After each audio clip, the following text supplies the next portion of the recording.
Hey guys, it's Kelsey. I am going to show you today how to make an even simpler fabric face mask. This is a style that I'm sure you've been seeing a lot of people making. It's much simpler than the one I showed you how to make last week. They both have different pros and cons, which we'll talk about at the end of the video. Not only can these simple face masks help prevent people that are sick with coronavirus from spreading that virus through their cough to others, but it can also keep people that are healthy from contracting coronavirus if it's stopping them from touching their face. And we're also seeing a lot of medical professionals ask for these fabric face masks to wear as covers over their N95 masks to help extend the life of those masks as they're having to wear them over and over and over again as they're seeing patients. This mask is definitely in high demand, and it's really, really simple to make. So I'm going to show you how to do that today. Okay, so what you're going to need for these simpler masks are 100% cotton fabric. It's really important that it is not a blend, that it's just 100% cotton fabric. And you're going to need twill tape or some other tie that's not going to like stretch out over time. And you're going to need thread, and you're going to need a sewing machine, and you're going to need ruler. The first thing I did was I made a stencil of my mask size because I don't want to have to sit there with a ruler every time and like trace out my rectangles. So I just took a piece of like clean cardboard, again, not something that just came from Amazon yesterday, but something that I had had in my house for a while. And I cut out a rectangle that was 10 inches by 8 inches.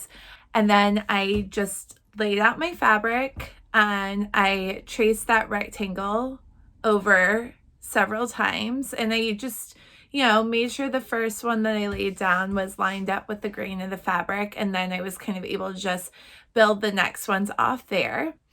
Once I laid out a couple of those, I just folded over my fabric a couple times to make sure I was cutting through as many layers of fabric as my scissors would permit me to cut through. I'm just going to put a few pins in here to stabilize my fabric so it's not slipping too much when I go to cut it. Anyone that scissors might be a little bit dull and needs to sharpen them at home, you can just cut through some sandpaper to help sharpen those scissors. Our mask is going to have 2 layers. So we're going to take 2 of our rectangle pieces and we're going to stitch them closed down the long side, so down the 10-inch side.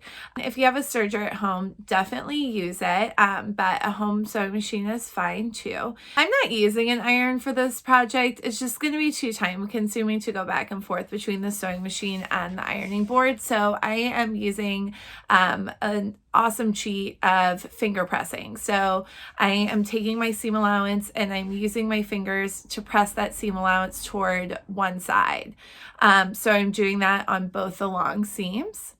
And then I am flipping my mask inside out so that seam allowance is hidden inside the mask. And again, I'm just kind of using my fingers to make that seam, the top and bottom seams lie flat. And then the next thing I'm going to do is I'm going to close my sides so we have a clean finish. So I'm just going to turn back that seam allowance to kind of like as small as my sewing machine will allow. So for me, I was able to turn it back, somewhere between 1/4 inch and 1/8 of an inch is great. And I'm going to stitch that down.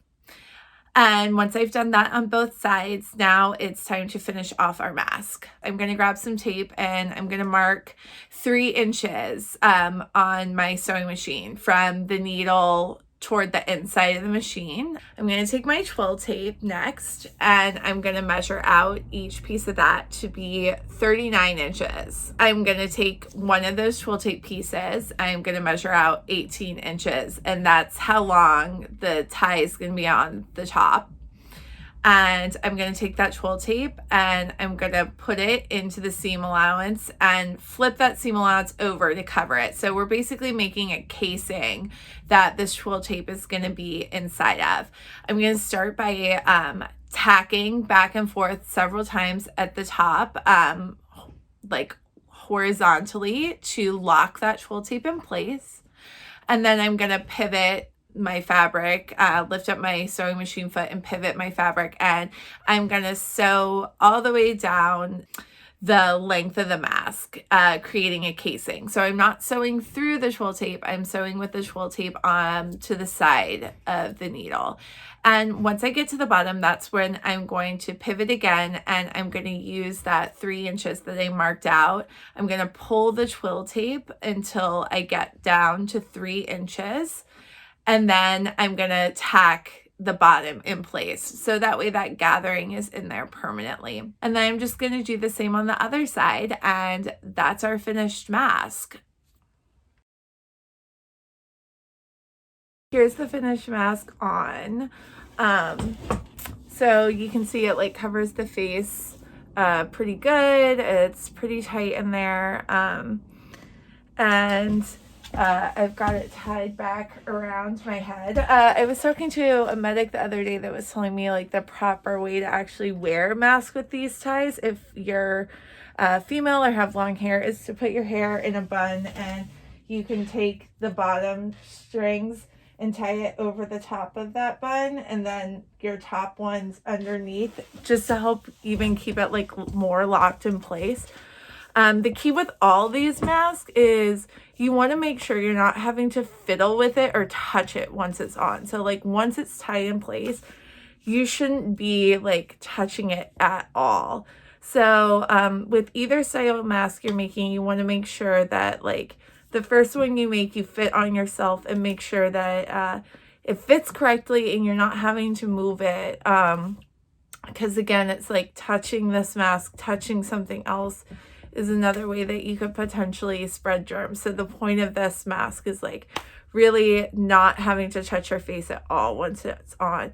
So I would recommend any mask that you do make, wear it for a couple hours before you start batch making all these masks, just to make sure like it's correct. Yeah, so hope this helps. Let me know if you have any questions. Thanks. Bye.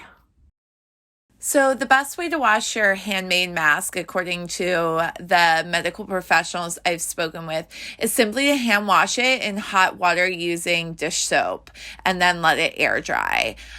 You can find all the information you need to make either of these mask styles, along with links to purchase the supplies you'll need, suggestions of where to donate, and really detailed step-by-step instructions on my website, kelseyrandall.com. Thanks.